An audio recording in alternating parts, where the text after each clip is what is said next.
Pernah kepikiran nggak, kenapa ada orang yang udah di atas 70 tahun, tapi masih kelihatan bahagia, penuh energi, dan punya tujuan hidup? Bukan karena mereka cuma beruntung. Ternyata ada kebiasaan tertentu yang bikin mereka tetap semangat dan menikmati hidup. Kabar baiknya, kamu juga bisa mulai melakukannya dari sekarang.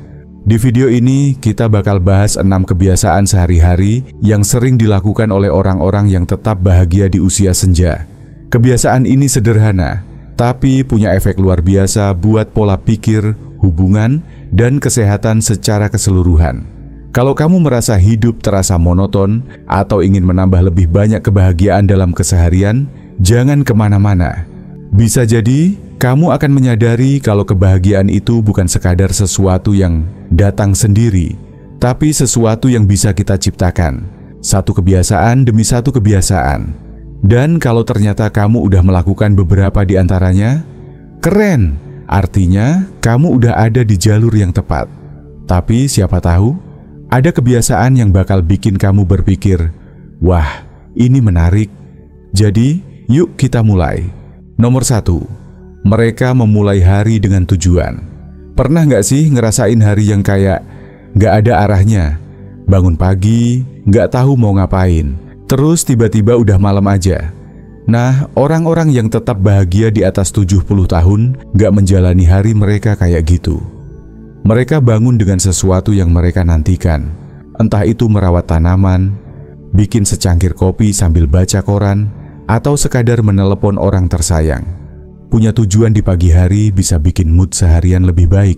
Bahkan, penelitian bilang bahwa lansia yang punya alasan kuat buat bangun tiap pagi cenderung lebih sehat, lebih panjang umur, dan pikirannya tetap tajam. Pas masih muda, kita punya rutinitas, kerja, urus keluarga, punya tanggung jawab. Tapi setelah pensiun, kalau nggak hati-hati, struktur itu bisa hilang. Dan akhirnya bikin kita merasa nggak punya arah.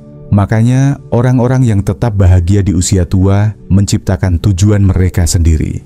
Bisa lewat kegiatan sukarela, gabung komunitas, atau sesederhana bikin tantangan kecil buat diri sendiri. Kayak, hari ini aku mau jalan-jalan keliling komplek. Atau, aku mau nyelesain buku yang udah lama aku baca setengah jalan. Contohnya, ada Pak Ferdi, usianya 74 tahun. Dan tiap pagi dia nulis di buku harian, ngelis hal-hal yang dia syukuri, bikin target kecil buat hari itu, dan mencatat satu hal baru yang dia pelajari kemarin. Ritual sederhana ini bikin hidupnya lebih terarah, meski udah pensiun. Jadi bukan soal sibuk atau enggaknya, tapi lebih ke punya sesuatu yang bikin semangat tiap pagi. Nomor 2. Mereka tetap aktif setiap hari. Satu hal yang bikin perbedaan besar antara lansia yang bahagia dan yang merasa penuaan itu berat adalah gerakan. Orang-orang di atas 70 tahun yang tetap ceria nggak cuma duduk diam seharian.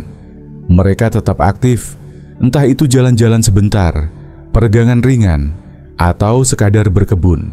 Mereka paham kalau gerak itu bukan cuma soal kebugaran, tapi juga soal menjaga tubuh tetap fleksibel, persendian sehat, dan pikiran tetap segar.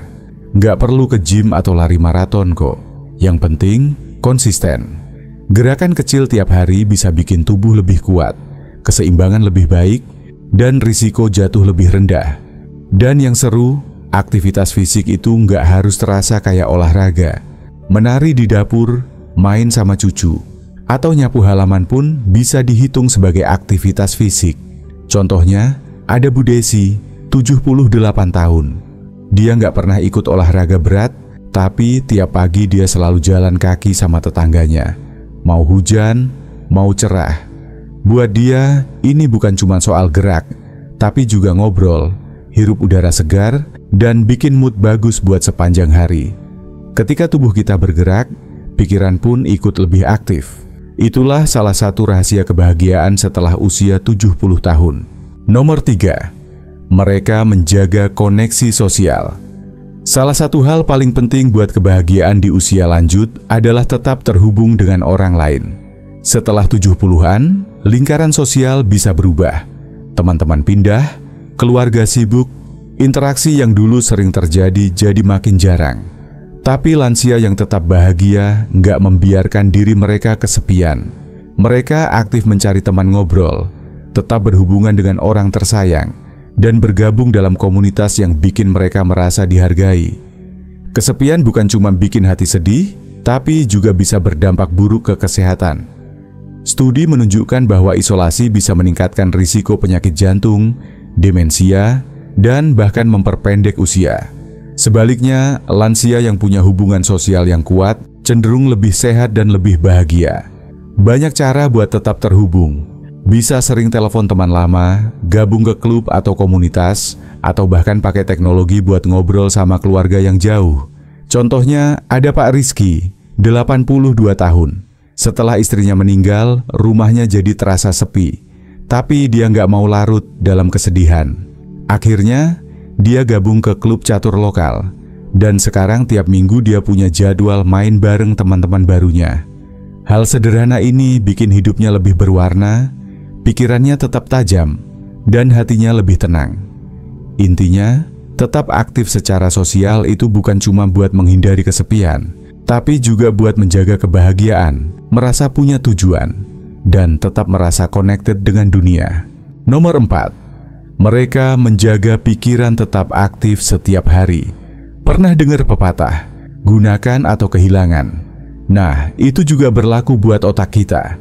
Orang-orang yang tetap bahagia di atas 70 tahun tahu kalau menjaga pikiran tetap aktif itu sama pentingnya dengan menjaga tubuh tetap bergerak. Otak itu kayak otot, kalau nggak dipakai bisa melemah. Banyak orang mikir kalau semakin tua, semakin wajar kalau daya ingat menurun. Tapi kenyataannya, orang-orang yang terus menantang pikirannya bisa tetap tajam sampai usia lanjut. Gimana caranya? Mereka baca buku, main teka-teki, belajar hal baru, atau bahkan coba hobi yang belum pernah mereka lakukan sebelumnya. Kuncinya, rasa ingin tahu.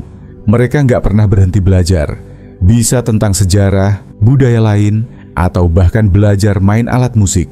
Penelitian juga nunjukin kalau lansia yang aktif secara mental punya risiko lebih rendah terkena demensia atau penurunan kognitif. Lihat aja Bu Linda, seorang pensiunan guru berusia 78 tahun. Setelah pensiun, dia bisa aja santai nonton TV seharian. Tapi enggak, dia malah mulai belajar melukis. Awalnya nggak jago, tapi lama-lama jadi makin bagus. Dan yang paling penting, dia senang melakukannya. Setiap hari ada sesuatu yang bikin dia semangat. Nggak perlu ribet, cukup lakukan hal-hal kecil yang bisa menstimulasi otak. Bisa belajar bahasa baru, main catur, atau sekadar ngobrol panjang tentang topik yang menarik. Yang penting, jangan biarkan pikiran jadi malas. Kalau kamu masih di sini dan setuju sama poin ini, komentar nomor 4 di bawah ya. Nomor 5, mereka menjaga hubungan sosial yang bermakna. Kesepian bisa jadi salah satu tantangan terbesar saat usia makin bertambah. Teman-teman mulai pindah, keluarga sibuk, dan kadang kita merasa dunia berjalan tanpa kita. Tapi lansia yang tetap bahagia nggak membiarkan hal itu terjadi. Mereka sadar bahwa koneksi sosial itu penting banget. Mereka tetap menjalin pertemanan, menghabiskan waktu dengan keluarga, bahkan nggak ragu buat cari teman baru di usia 70 atau 80. Dan mereka nggak sekadar ngobrol basa-basi, mereka benar-benar menikmati percakapan yang tulus, berbagi cerita, dan tertawa bersama. Penelitian bilang, orang-orang yang punya hubungan sosial yang kuat cenderung lebih sehat, lebih bahagia, dan bahkan otaknya tetap tajam lebih lama. Jadi, hubungan sosial itu bukan sekadar nice to have, tapi benar-benar kebutuhan buat kebahagiaan jangka panjang. Lihat aja Pak Surya, duda berusia 74 tahun. Setelah istrinya meninggal, dia sempat merasa sangat kesepian. Tapi dia nggak membiarkan dirinya terjebak dalam kesedihan. Dia mulai menghubungi teman-teman lama dan bergabung dengan komunitas hiking untuk lansia. Awalnya dia ragu, tapi ternyata dia menemukan teman-teman baru yang punya minat sama. Sekarang, dia nggak cuma lebih aktif secara fisik, tapi juga punya sistem dukungan sosial yang bikin hidupnya lebih berwarna. Orang-orang yang tetap bahagia nggak nunggu orang lain datang ke mereka. Mereka ambil inisiatif, ikut komunitas, hadir di acara sosial, atau bahkan cukup menelepon teman lama dan ngobrol seru. Nomor 6. Mereka selalu punya sesuatu untuk dituju. Orang-orang yang paling bahagia setelah 70 tahun tahu bahwa hidup nggak berhenti di usia tua. Mereka tetap punya tujuan, sesuatu yang bikin mereka semangat setiap hari. Banyak orang setelah pensiun merasa kehilangan arah, tapi lansia yang bahagia menciptakan tujuan mereka sendiri. Bisa dari hobi, kegiatan sukarela, proyek pribadi, atau bahkan bisnis kecil. Yang penting, mereka merasa hidup mereka punya arti dan mereka masih bisa berkontribusi. Penelitian juga bilang, orang yang punya rasa tujuan hidup cenderung lebih panjang umur dan lebih sehat. Kenapa? Karena mereka merasa dibutuhkan dan punya sesuatu yang bikin mereka tetap aktif, baik secara fisik maupun mental. Contohnya Burina. Di usia 76 tahun, dia memutuskan untuk mengejar hobinya, melukis. Dulu, dia selalu sibuk mengurus keluarga, tapi sekarang dia punya waktu buat melakukan sesuatu yang benar-benar dia sukai. Dia nggak cuma menikmati prosesnya, tapi juga mulai mengajar kelas melukis buat pemula. Ini bukan soal uang atau ketenaran, tapi soal melakukan sesuatu yang bikin dia bahagia. Kebahagiaan di usia tua bukan soal berapa banyak yang kita punya, tapi lebih ke apa yang kita ciptakan, apa yang kita berikan, dan apa yang bikin kita semangat setiap hari. Lansia yang paling bahagia nggak melihat usia sebagai penghalang, tapi sebagai kesempatan buat menjelajahi hal-hal baru. Sampai di sini, yuk kita luangkan waktu sebentar buat merenungkan semua yang udah kita bahas. Kalau kamu ingin tetap bahagia, penuh energi, dan merasa puas di usia 70 tahun ke atas, ada 6 kebiasaan sederhana yang bisa jadi fondasi buat hidup yang lebih bermakna. Tetap aktif dan bergerak, menjaga hubungan dengan orang-orang tersayang, memelihara pola pikir positif, sering tertawa dan menikmati hidup, terus belajar dan merangkul rasa ingin tahu. Punya tujuan yang bikin hidup lebih bermakna. Orang-orang yang bahagia di usia tua nggak cuma duduk menunggu kebahagiaan datang ke mereka. Mereka menciptakannya setiap hari. Penuaan bukan soal melambat, tapi soal menemukan cara baru untuk tetap tumbuh, terhubung, dan menikmati setiap momen. Mereka nggak fokus pada angka di usia mereka, tapi pada apa yang masih bisa mereka lakukan, apa yang bisa mereka pelajari, dan bagaimana mereka bisa berbagi kebijaksanaan dengan dunia. Setiap pagi adalah kesempatan baru untuk menikmati hidup. Sekarang, giliran kamu. Mana kebiasaan yang udah kamu lakukan? Dan mana yang pengen kamu coba mulai sekarang? Tulis di komentar ya, karena kami pengen dengar pendapat kamu. Komentar kamu bukan cuma sekadar tulisan, tapi juga jadi motivasi buat kami terus berbagi inspirasi. Kalau kamu suka video ini dan merasa bermanfaat, jangan lupa like, subscribe, dan share ke orang-orang terdekatmu. Dukungan kamu bikin kami terus semangat bikin konten yang bisa menginspirasi lebih banyak orang. Terima kasih sudah menonton, dan sampai ketemu di video berikutnya.